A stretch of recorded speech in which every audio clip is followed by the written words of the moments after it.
మమ్మల్ని బలపరచగలిగేవి నీ మాటలే. ఎందుకంటే నీ మాటల్లో శక్తి ఉంది, నీ మాటల్లో జీవం ఉంది, నీ మాటల్లో స్వస్థత ఉంది, నీ మాటల్లో నెమ్మది ఉంది, నీ మాటల్లో సంతోషం ఉంది, నీ మాటల్లో సమాధానం ఉంది, నీ మాటల్లో పరిశుద్ధత ఉంది. అలా ఆ మాటలు ధ్యానిస్తున్నప్పుడు మాతో మీరు మాట్లాడమని కోరుతున్నా. కనబడని అంధకార సంబంధమైన, అపవిత్ర సంబంధమైన, ఆటంక సంబంధమైన శక్తులను నజరేయుడైన యేసు క్రీస్తు నామములో బంధిస్తున్నా. నీ శక్తిని, నీ సన్నిధిని, నీ ప్రభావం గురించి, నీ వాక్య ప్రత్యక్షతలు, నీ స్వరాన్ని విని మేము సరిచేయబడి బలపరచబడటానికి సహాయం చేయమని యేసు నామములో అడుగుచున్నాం తండ్రి, ఆమేన్. ఈరోజు మన అంశం ఏంటంటే passion for prayer. Passion for prayer ఏంటండి? శుక్రవారం రోజు ప్రార్థన గురించి చెప్తారు, ఆదివారం కూడా ప్రార్థన గురించే చెప్తారా అన్నది మీ ప్రశ్న అయి ఉండొచ్చు. పిల్లరా, నేను ప్రతి నెల మొదటి ఆదివారం రోజు ప్రభు సన్నిధిలో కనిపెడతాను. ప్రభువా, ఏ వాగ్దానాన్ని ఈ మాసానికి మీరు మాకు ఇవ్వబోతున్నారు అని ప్రభు సన్నిధిలో కనిపెడతాను. కనిపెట్టినప్పుడు దేవుడు ఎందుకు ఈ మాసంలో యోనా గ్రంథాన్ని దేవుడు నాకు చూపించాడు. యోనా గ్రంథాన్ని అందుకు నిన్న దినాన యోనా గ్రంథాన్ని 4 అధ్యాయాలు 5 సార్లు చదివి మళ్ళా ప్రార్థన చేశాను. ప్రభువా, what is the promise for this month of April? April నెలకి నీ వాగ్దానం ఏంటి అని ప్రభుని అడిగితే ఈ 2వ అధ్యాయం 4వ వచనాన్ని దేవుడు చూపించాడు. ఏంటయ్యా ఆ వచనములు అంటే మనందరికీ తెలుసు. యోనాను గురించి వ్రాయబడిన మాటలు ఏంటంటే యెహోవా సన్నిధిని నిలువక మొదటి మాట రాస్తాడు. 2వ మాట యెహోవా సన్నిధి నుండి పారిపోయి అనే 2వ మాట రాస్తాడు. 3వ మాట యెహోవా పనిని నిర్లక్ష్యం చేసి అనే మాట కనపడుతుంది. 5వ మాట ఏమండి? 4వ మాట, క్షమించు, 4వ మాట యెహోవా మాటను తిరస్కరించి అని 4 అనుభవాలు కనబడతాయి. ఇలాంటి పరిస్థితుల్లో యోనా జీవితంలో ఏం జరిగిందో మనకు తెలుసు ప్రియులారా. ఏమండి? ఈ 4 పరిస్థితులను బట్టి యెహోవా సన్నిధిని నిలువక, యెహోవా సన్నిధి నుండి పారిపోయి, యెహోవా పనిని నిర్లక్ష్యం చేసి, యెహోవా మాటను తిరస్కరించడం ద్వారా ఏం జరిగిందయ్యా అంటే, మరి యోహనా చరిత్ర మనందరికీ తెలుసు. దేవుడు ఎక్కడికి వెళ్ళమన్నాడు యోనాని? ఏనా? ఎక్కడ నుండి? నినివేకి వెళ్ళమన్నాడు. వెరీ గుడ్, మీరు రైటే చెప్పారు. ఎక్కడి నుండి వెళ్ళమన్నాడు? అదే తెలియకపోతే ఎట్లా? యొప్పే నుండి వెళ్ళమన్నాడు. ఎక్కడున్నాడు ఇప్పుడు? యొప్పేలో ఉన్నాడు. ఎవరు? యోనా. నినివేకి వెళ్ళమన్నాడు. నినివే చాలా చెడిపోయింది. సో నినివేకి వెళ్ళి సువార్త చెప్పమన్నాడు. నినివేకి వెళ్ళి దేవుని శిక్షను గురించి చెప్పమన్నాడు. దేవుని ఉగ్రతను గురించి చెప్పమన్నాడు. సువార్తను ప్రకటించమన్నాడు. కానీ ఎక్కడికి వెళ్తున్నాడు? మీకు ఇక్కడ టాప్ సీక్రెట్ చెప్తాను. యొప్పే నుండి నినివే ఎంత దూరమో తెలుసా? 550 కిలోమీటర్లు. ఎంత? మీరు కావాలంటే జియోగ్రాఫికల్గా మీరు ఇంటికి వెళ్ళిన తర్వాత గూగుల్లో సెర్చ్ చేయండి. యొప్పే నుండి నినివేకి 550 కిలోమీటర్లు. ఏమండి? ఎక్కడికి వెళ్తున్నాడు? నినివేకి వెళ్ళమంటే యొప్పే నుండి తర్షీషుకి ఎంత దూరమో తెలుసా? 2500 కిలోమీటర్లు. బాగా ఆలోచించండి. నినివేకేమో 550 కిలోమీటర్లు, ఏమండి తర్షీష్కేమో 2500 కిలోమీటర్లు. దేవుడి దగ్గరికి వెళ్ళమంటున్నాడా, దూరంకి వెళ్ళమంటున్నాడు దేవుడు? కానీ ఈయన ఏం చేస్తున్నాడు? జాగ్రత్తగా వినండి పిల్లలు. అప్పుడు ఏం జరిగిందో మనందరికీ తెలుసు. సముద్రంలో పడవేయబడ్డాడు, తిమింగలం మింగింది, అంతా జరిగింది. జాగ్రత్తగా వినండి. చేప కడుపులోనికి వెళ్ళిన తరువాత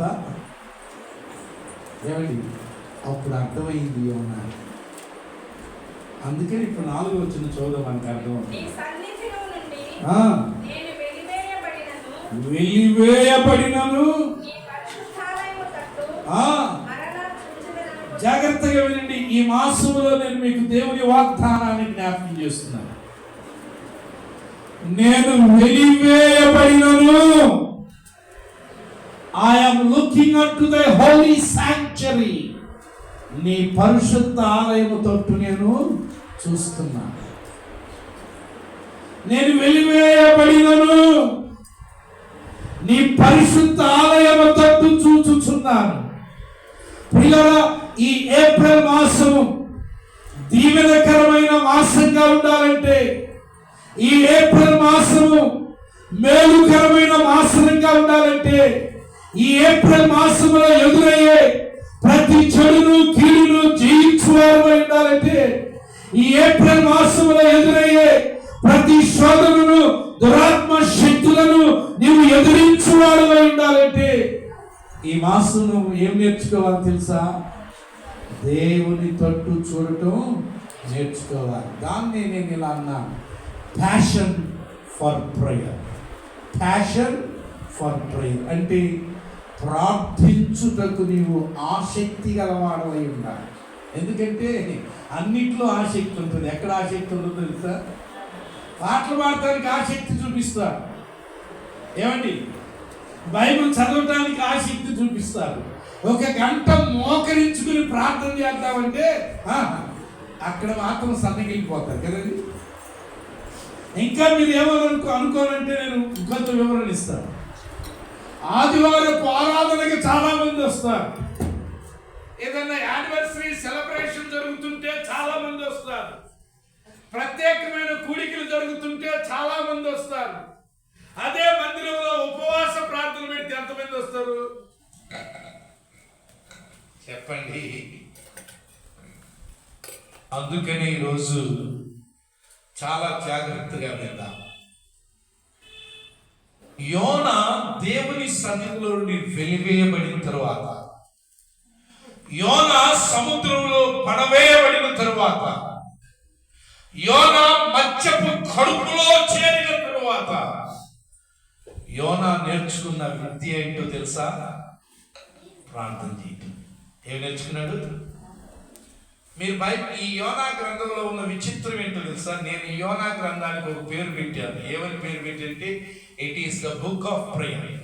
it is the book of prayer. ఇది ప్రార్థనా పుస్తకం. ఎందుకు పెట్టారంటే ఆ పేరు? మొదటి అధ్యాయం చేసి చదువుతుంటే పడవలో ప్రార్థన కనపడుతుంది. మొదటి అధ్యాయం చదువుతుంటే పడవలో ప్రార్థన కనపడుతుంది. 2వ అధ్యాయం చదువుతుంటే పాతాళంలో ప్రార్థన కనపడుతుంది. పాతాళంలో ప్రార్థన కనపడుతుంది. 3వ అధ్యాయం చదువుతుంటే పట్టణంలో ప్రార్థన కనపడుతుంది. పట్టణంలో ప్రార్థన కనపడుతుంది. 4వ అధ్యాయంలో చదువుతుంటే పందిరిలో ప్రార్థన కనపడుతుంది. పందిరిలో ప్రార్థన. అన్ని ప్రార్థనలే 4వ అధ్యాయం. అందుకనే దీనికి ప్రార్థనా పుస్తకం అని నేను పెట్టుకున్న పేరు. మరి ముఖ్యంగా 2వ అధ్యాయంలో ప్రార్థన ప్రార్థన ప్రార్థన అనే మాట 5 సార్లు కనపడుతుంది. 10 వచనాలు ఉంటుంది. ఈ 10 వచనాల్లో ప్రార్థన అనే మాట ఈ 2వ అధ్యాయంలో 5 సార్లు కనపడుతుంది. మీకు అర్థమవుతుందా? అందుకని నేను ఈ పుస్తకానికి ప్రార్థన అని పేరు పెట్టాను. కానీ పిల్లరా, దేవుడు నాతో మాట్లాడిన మాట ఏంటంటే, ఈ ఏప్రిల్ మాసం దీవెనకరంగా ఉండాలంటే నీకేం కావాలో తెలుసా? Passion for prayer. ప్రార్థించటానికి నువ్వు ఆసక్తి కలిగిన వ్యక్తివై ఉండాలి. ఏమండి, మత్స్యపు కడుపులోనికి వెళ్ళిన తరువాత యోనా నేర్చుకున్న పాఠం ఏంటంటే, నేను ఈ ప్రమాదం నుండి తప్పించబడాలంటే, ఏమండి ఈ పాతాళం నుండి తప్పించబడాలంటే, ఈ మత్స్యపు కడుపు నుండి నేను తప్పించబడాలంటే, దేవుని ఉగ్రత నుండి నేను తప్పించబడాలంటే, దేవుని శిక్ష నుండి నేను తప్పించబడాలంటే ఏం చేయాలని నేర్చుకున్నాను తెలుసా? చూద్దామా 2వ అధ్యాయం 2 మాటలు. మొదటి వచనాన్ని చదువుదాం. ఆ మత్స్యపు కడుపులో నుండి యోనా యెహోవాను ఈలాగున,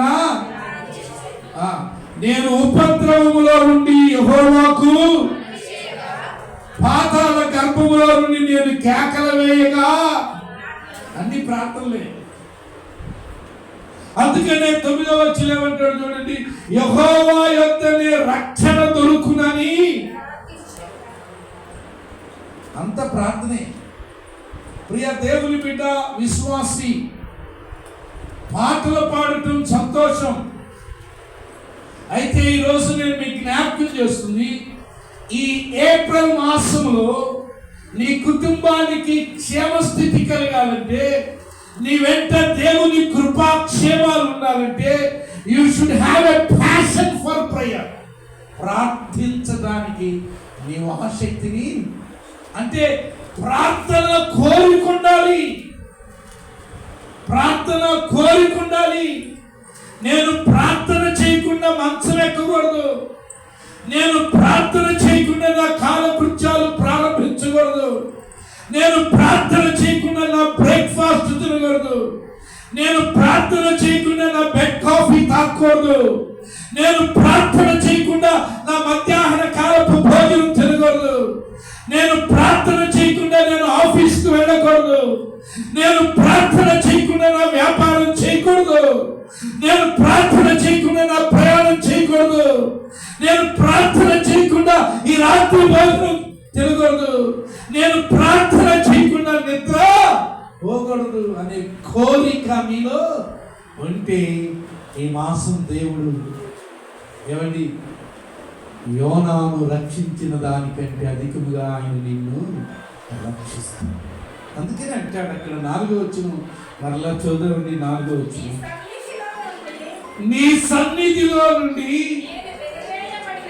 ఏమండి మనం ఎన్నిసార్లు వెళ్ళిపోతున్నాము కదా, ఆయన ఎన్ని వేయబడక ముందే మనం వెళ్ళిపోతాం కదా. ఏమండి ఈరోజు నేను మీకు జ్ఞాపకం చేస్తున్నా, దేవుని సన్నిధి నుండి వెలివేయబడిన, దేవుని సన్నిధి నుండి పారిపోయిన యోనా ప్రమాదంలో ఉన్నాడా, క్షేమంలో ఉన్నాడా? చెప్పండి. దేవుని సన్నిధికి నువ్వు దూరం అయితే నీకు ప్రమాదం. దేవుని సన్నిధికి దూరం అయితే ఏమండి నువ్వు కష్టాల్లో పడిపోతావు. దేవుని సన్నిధి. అందుకనే ఈరోజు మీకు జ్ఞాపకం చేస్తున్నా, నేను వెలివేయబడినను. చదువునానా? అయ్యా, నేను వెలివేయబడితే జరిగే పరిస్థితులు ఏంటో నాకు అర్థమైందయ్యా. ఏమండి ఈరోజు మీకు జ్ఞాపకం చేస్తే జాగ్రత్తగా. ఎప్పుడైతే దేవుని సన్నిధిని నిలువక పారిపోయాడో, నెంబర్ 1 సముద్రంలో గాలి పుట్టింది. నెంబర్ 2 సముద్రంలో తుఫాన్ వచ్చింది. నెంబర్ 3 ఓడను గలిబిలి చేసింది. నెంబర్ 4 యోనాను బట్టి ఓడలో ఉన్న ప్రజలందరూ కూడా కలవరం చెందిపోయారు. నెంబర్ 5 ఓడ నడుపుతున్న నావికుడికి ఏ దిక్కు ప్రయాణం చేయాలో నడిపించాలో అర్థం కాల. నెంబర్ 6 పడవంతా భయము ఆవరించింది. పడవంతా భయం ఆవరించింది. నెంబర్ 7 దిక్కు తోచల, ఏం చేయాలో దిక్కు తోచలు. ఎందుకంటే అందరి దేవతలకి దేవునికి వాళ్ళు ప్రార్థన చేసేసారు, కానీ పరిస్థితులు మాత్రం సొద్దు అనగల. అర్థమైంది నాన్న? అందుకని అయ్యా మీ సన్నిధిలో నుండి వెలివేయబడి, నేను అందుకని ఈరోజు జ్ఞాపకం చేస్తున్నాను, ఎవరైనా దేవునికి దూరంగా జీవిస్తే, తమ్ముడు, చెల్లి, అన్న, అక్క, దేవుని వాక్యాధికారంతో సేవకుడిగా జ్ఞాపకం చేస్తున్నావు. నువ్వు శాపాన్ని తప్ప దీవెన మాత్రం నువ్వు అనుభవించవు.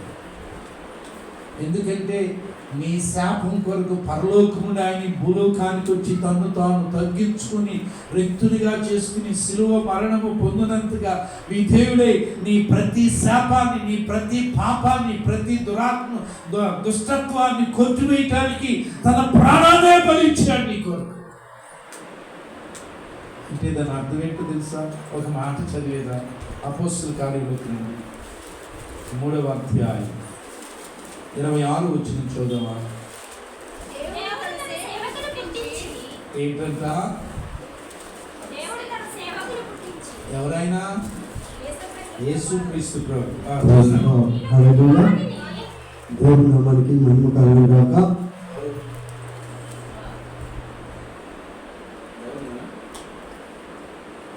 అది ఆపి బ్లూటూత్ ఆన్ చేసింది. ఎక్కడ రికార్డ్ చేశారో ఈ రికార్డింగ్ బయట జాగ్రత్తగా రెండు పిల్లల ఎవరికి కనబడుతుంది? యేసుక్రీస్తు ప్రభు. చదువునా? మీలో ప్రతి వానిని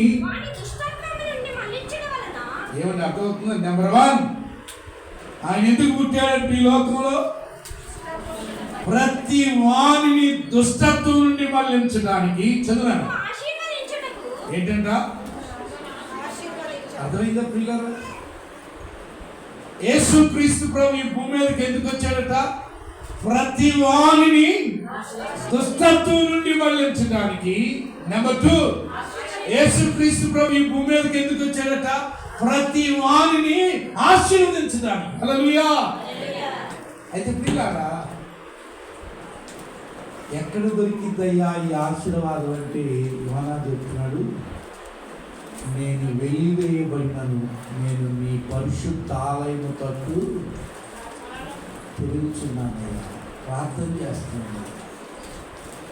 సో ప్రియ దేవుని సేవకులారా, ఏప్రిల్ మాసంలో దేవుడు మనకి ఇస్తున్న వాగ్దానం ఏంటంటే it is a conditional promise.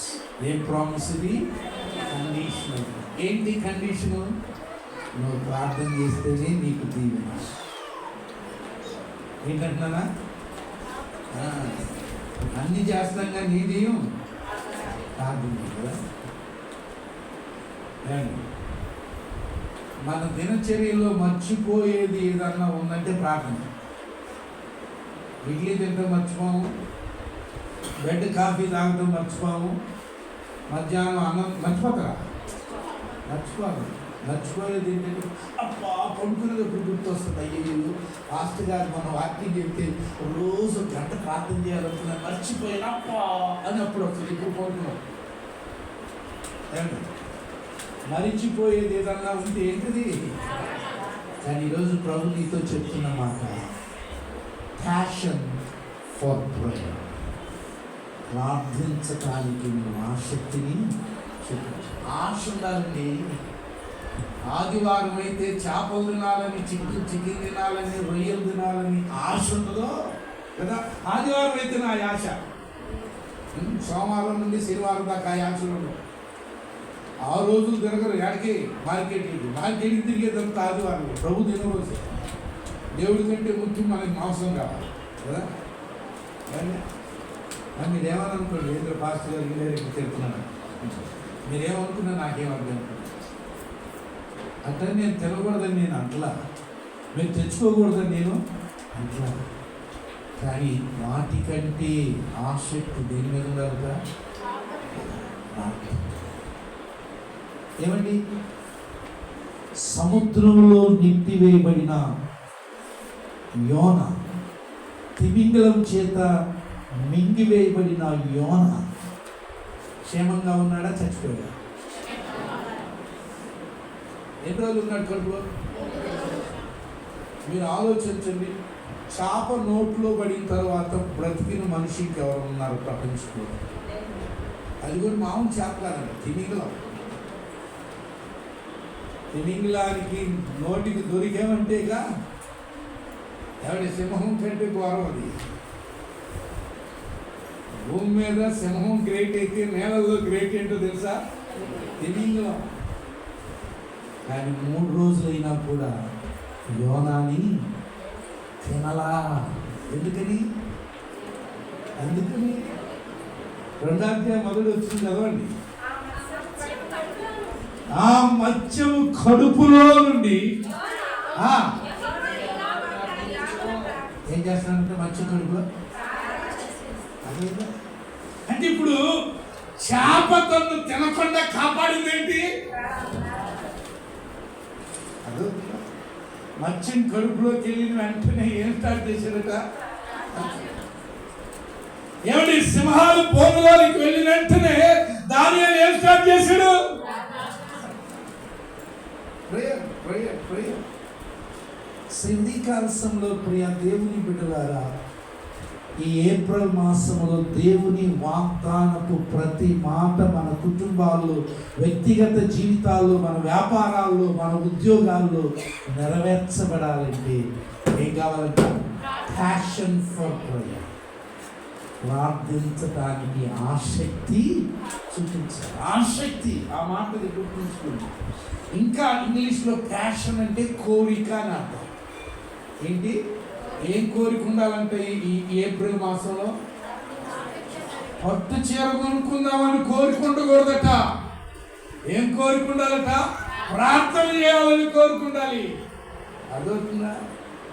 ఏమండి, ఈ ఏప్రిల్ మాసంలో if your passion or your passionate for prayer, God will open his heaven gates and shower his abundant blessings. ఆయన అపారమైన దీవెనలు ఆకాశపు వాకిలి విప్పి మీ మీద అనుభవిస్తారు. ఎప్పుడు ఎప్పుడు ప్యాషన్ ఫర్ ప్రేయర్. ఏమిటి? యోనా సముద్రంలో పడవేయబడ్డాడు, మత్స్యం మింగింది, కానీ క్షేమకరంగా నిలివేకి వచ్చింది. కారణం చేప కడుపులో జారగానే ఏం స్టార్ట్ చేసాడంట? ఏమని తెలుసా? ప్రభువా నన్ను కాపాడలేగా అంటాడు. అందుకని 9 వచ్చింది, యెహోవా యొద్దనే రక్షణ దొరుకునని ప్రార్థన చేస్తున్నాను. సో దేవుని బిడ్డలారా, మన జీవితాల్లో ప్రార్థన అనే ఒక గొప్ప ఆయుధాన్ని ధరించుతామండి. ఎందుకు చెప్తుందంటే ప్రపంచంలో ప్రార్థనకు మించిన శక్తి ఏ న్యూక్లియర్ బాంబు కూడా లేదు. ఏ న్యూక్లియర్ బాంబు కూడా లేదు. ఇప్పుడు ప్రపంచంలో అతిపెద్ద బాంబు ఏంటి? న్యూక్లియర్ బాంబు కదా, ఆటోమ్ బాంబ్స్ అంటాం. ప్రపంచం ఇప్పుడు ఎంత న్యూక్లియర్ బాంబు యొక్క పవర్ ఏంటో తెలుసా? ఇండియాలో ఎక్కడో ఢిల్లీలో పేలిస్తే ఏమంటే చుట్టూ ఉన్న కొన్ని వేల కిలోమీటర్లు గ్రామాలు, పట్టణాలు, దేశాలు ఏమైపోతాయి? నాశనం అయిపోతాయి. కానీ నేనేమంటాను తెలుసా? It is more powerful than the atom bomb. ఎందుకో ఒక మాట చూపిస్తాను, మీకు అర్థం అవుతాను, చూపిస్తాను. అపోస్తుల కార్యం 4వ అధ్యాయం. అపోస్తుల కార్యం 4వ అధ్యాయం 31 వచ్చింది. వారు ప్రార్థన చేయగానే కదా, ఏం చేయగానే? పాటలు పాడగానే అని రాయగాడ. అదవుతుందా? ప్రార్థన చేయగానే వారు కూడి ఉన్న చోటు కంపించెను. హల్లెలూయా. అనా మీరు నన్ను అడుగు, పాస్టర్ గారు జైల్లో పాటలు పాడితే కంపించింది కదా అనొచ్చు. జైల్లో పాటలు ఒక్కటే కాదు. చదవండి 16వ అధ్యాయం, రండి 16వ అధ్యాయం అన్న చదవండి. 25వ వచ్చింది చదవండి. అయితే మధ్యరాత్రి వేళ పౌలును శీలయు దేవునికి ప్రార్థించుచు. ముందే మాట ఉంది అన్న, ఏ మాట ఉంది? So prayer is very important to believer life. విశ్వాస జీవితానికి చాలా ప్రాముఖ్యమైనది ఏంటంటే ప్రార్థన. ఇక్కడ వారు ప్రార్థన చేయగానే వారు కూడి ఉన్న చోటు కంపించను. అంటే ఏమైంది? ఏమైందనా? భూమి అదిరిపోయింది, భూకంపం వచ్చింది, భూమి చీలిపోయింది. ఇంకా కింద ఏమంటున్నాడు?